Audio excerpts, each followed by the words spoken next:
Have you ever noticed something strange? Sometimes, the kindest person in the room is also the loneliest. The one who remembers birthdays, the one who checks on everyone, the one who always listens. Yet somehow, they're the one eating dinner alone, scrolling through old conversations, wondering why no one reaches out first. And meanwhile, people who seem selfish, arrogant, or emotionally unavailable always seem surrounded by others. How does that make any sense? If being a good person attracts people, why do so many genuinely good people end up alone? Today, we're going to uncover the psychology behind this paradox. And by the end of this video, you'll probably see yourself, or someone you love, in a completely different way. Let's clear up one misconception first. Being alone doesn't automatically mean you're unlovable. It doesn't mean you failed socially. And it definitely doesn't mean something is wrong with you. In psychology, loneliness isn't simply the absence of people. It's the absence of meaningful emotional connection. You can feel deeply lonely in a crowded room or completely at peace by yourself. So when we ask why good people end up alone, we're really asking, why do people with good intentions often struggle to build deep, lasting relationships? The answer is more complicated than most people think. The first reason: good people often become emotional caregivers. Think about it. If you're naturally kind, people come to you with their problems. You're the therapist friend, the peacemaker, the listener, the one who always says, "It's okay. I understand. I'm here for you." At first, this feels meaningful. Helping others gives your life purpose. But over time, something subtle happens. The relationship becomes one-sided. People become comfortable receiving your support without ever asking how you're doing. And eventually, you become emotionally useful instead of emotionally known. Everyone knows your kindness. Very few know your pain. That's one of the loneliest places a human being can live. The second reason is something psychologists call high empathy.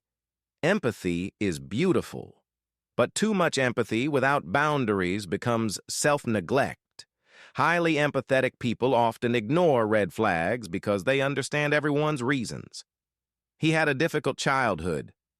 She's under a lot of stress. They didn't mean it. Instead of protecting themselves, they excuse unhealthy behavior. Again and again, until they wake up one day, emotionally exhausted. The tragedy is that their kindness wasn't appreciated. It was expected.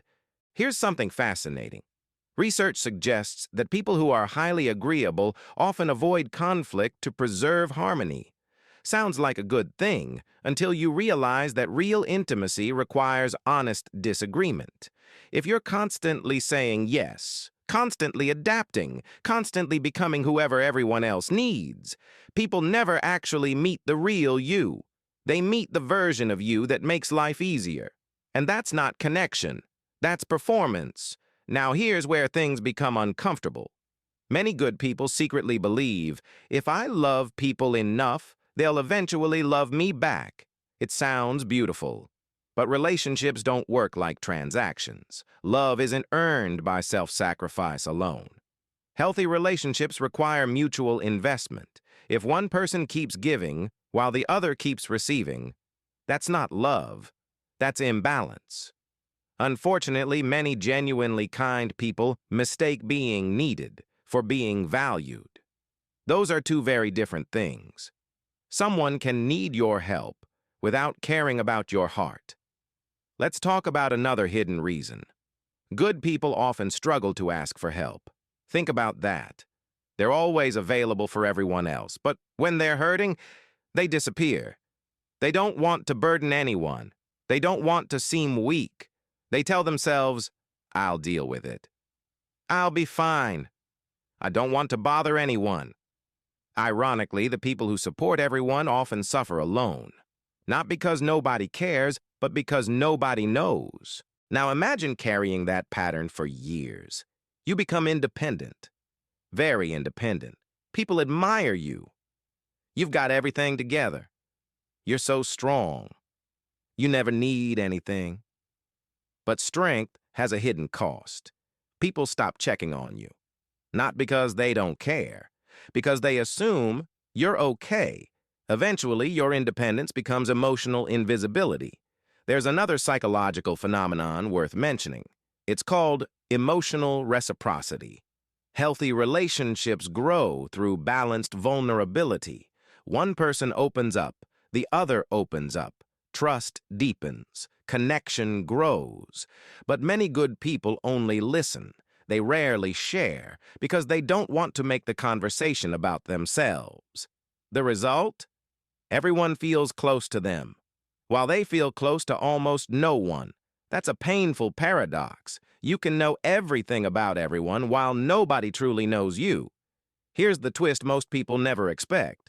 Sometimes being too nice isn't kindness. Sometimes it's fear. Fear of rejection. Fear of conflict. Fear that if you stop giving, people will stop loving you. That's why boundaries feel so uncomfortable. They risk disappointing others. But boundaries don't destroy healthy relationships. They reveal unhealthy ones. The people who disappear because you finally respected yourself were often benefiting from your lack of boundaries, not your friendship. So, what actually changes this? The answer isn't becoming colder. It's becoming more authentic. Real kindness includes yourself. Real generosity includes limits. Real love includes honesty. Start saying what you actually think. Let people support you. Allow yourself to be imperfect. Disappoint people when necessary. Because here's the truth. People don't build deep relationships with perfect people. They build them with real people. And maybe that's the biggest lesson of all. Being good isn't enough. Not because goodness has no value, but because connection requires more than goodness. It requires vulnerability, boundaries, self-respect, and the courage to believe that you're worthy of love even when you're not constantly proving it. So if you've ever felt alone despite having a good heart, maybe your kindness was never the problem. Maybe you simply forgot to include yourself among the people who deserved it. If this video made you see yourself differently, remember this. The goal isn't to become less kind. The goal is to become equally kind to yourself, because that's where healthy relationships begin. And now I want to hear from you. Do you think good people end up alone because they're too kind, or because they never learn to protect their own hearts? Share your thoughts in the comments. I'd love to read every perspective. And if you enjoyed this video, don't forget to subscribe for more psychology and human behavior insights.